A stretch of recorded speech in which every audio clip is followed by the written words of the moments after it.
Terkadang terjadi perbedaan pendapat antara Imam Syafi'i dengan mazhab yang lain. Bagaimana menyikapinya? Sudah saya sebutkan tadi, Pak.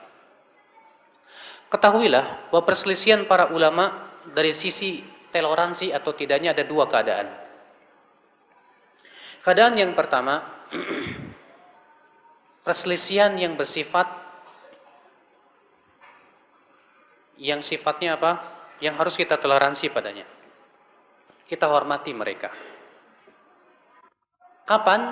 Apabila dua-dua pendapat sama-sama berhujah dengan dalil yang sahih dan tata cara pemahamannya sesuai dengan kaidah-kaidah syariat. Maka pada waktu itu kita saling menghormati, tidak boleh saling memaksakan pendapat kita. Contoh, masalah yang berhubungan dengan membaca Al-Fatihah di belakang imam. Imam Syafi'i berpendapat baca Al-Fatihah di belakang imam hukumnya apa? Wajib. Abu Hanifah mengatakan tidak boleh baca sama sekali di belakang imam. Imam Ahmad mengatakan kalau keras diam, kalau tidak keras baca. Masing-masing punya dalil, punya. Imam Syafi'i berdalil dengan keumuman hadis, la sholata liman lam yaqra' bi Fatihatil kitab. Tidak sah salat bagi orang yang tidak membaca Al-Fatihah. Kata Imam Syafi'i ini umum. Man di sini harf, ya, termasuk huruf yang menunjukkan keumuman, yang mempunyai makna siapa saja. Pokoknya baik imam, makmum, siapapun yang sholat dia wajib baca Al-Fatihah. Sementara Imam Abu Hanifah berdalil dengan hadis apa? Bacaan makmum ditanggung oleh, kalau makmum ditanggung imam ya sudah selesai, nggak usah baca apa-apa. Imam Ahmad mengkompromikan. Kata Imam Ahmad, Al-Fatihah dibaca kalau imam tidak mengeraskan bacaan. Tapi kalau keras, diam. Karena Allah berfirman, fa idza quri'al Qur'anu fastami'u lahu wa ansitu. Apabila dibacakan Al-Qur'an, dengar dan diam. Masing-masing punya dalil. Dalam permasalahan ini, kata para ulama seperti disebutkan oleh Ibnu Qudamah dalam kitab Al-Adabus Syar'iyyah, ya. Dalam masalah ini tidak boleh kita saling memaksakan pendapat. Kamu harus ikut pendapat saya, tidak bisa. Kewajiban kita hanya menjalankan yang kita pandang kuat, selesai. Adapun memaksakan pendapat, apalagi menyesatkan orang lain, tidak boleh. Ini banyak permasalahan, Pak, yang terkadang kita lihat memang para ulama masih berselisih, tapi gara-gara ini kita masih malah bermusuhan. Ini tidak layak. Yang kedua, yaitu yang mungkin kita tidak bisa toleransi dalam permasalahan itu. Kapan? Apabila pendapat tersebut bertabrakan dengan ijma' pertama ini. Kalau pendapat itu bertabrakan dengan ijma' kaum muslimin, maka tidak boleh kita terima. Yang harus kita pegang adalah ijma'. Kenapa? Karena ijma' itu hujjah.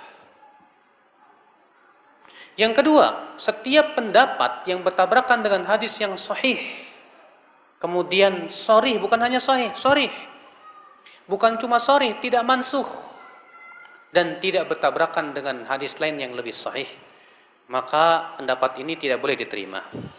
Saya berikan contoh. Abu Hanifah dalam masalah arak pendapatnya aneh. Menurut beliau, yang namanya arak itu apabila berasal dari anggur. Adapun kalau bukan dari anggur tidak disebut arak. Sedangkan jumhur mengatakan, imam yang tiga, setiap yang memabukkan arak. Maka pendapat Abu Hanifah tidak bisa kita toleransi, Pak. Karena bertabrakan dengan hadis yang sahih, sharih, tidak mansukh, dan tidak bertabrakan dengan hadis lain yang lebih sahih. Apa itu? Rasulullah SAW sabda, kullu muskirin khamrun wa kullu khamrin haram. Setiap yang memabukkan itu arak, dan setiap arak itu haram. Sekarang kalau misalnya ada pemuda minum arak yang terbuat dari rambutan misalnya, kemudian antum ingkari, lalu si pemuda berkata, ini pendapat Abu Hanifah. Maaf ya, kita tidak boleh mengkari, tidak bisa. Kita katakan dalam hal ini Abu Hanifah salah. dan telah bertabrakan dengan hadis yang sahih. Contoh lain, Abu Hanifah mengatakan sedekap dalam sholat itu tidak disyariatkan. Hujahnya apa? Karena tidak ada dalil. Sementara jumhur mengatakan sunnah karena ada dalil.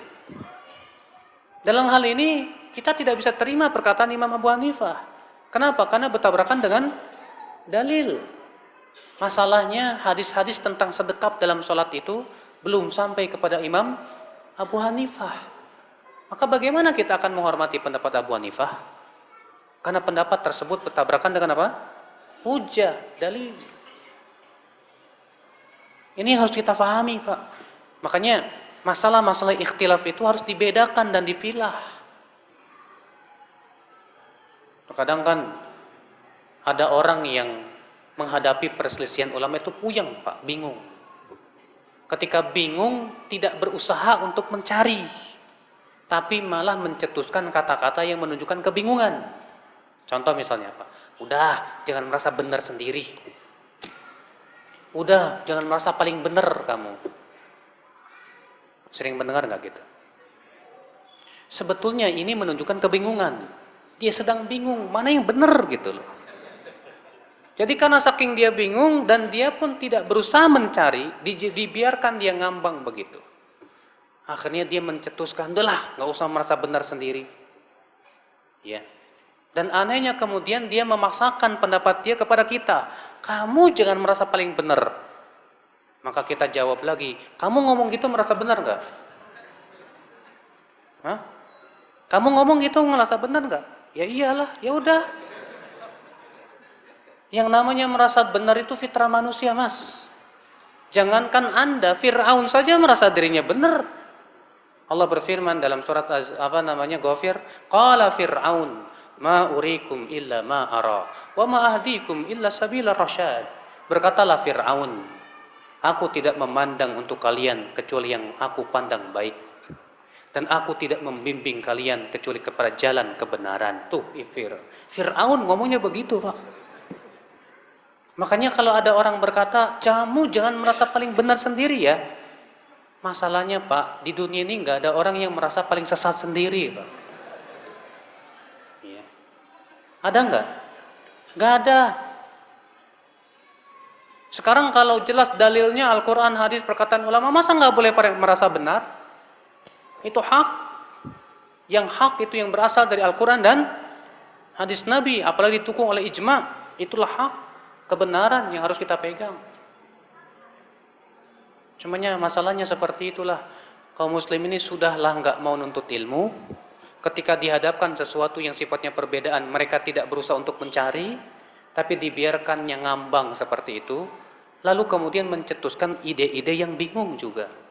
Akibatnya seperti itu jadinya, Pak. Allahul musta'an wal istiqlal.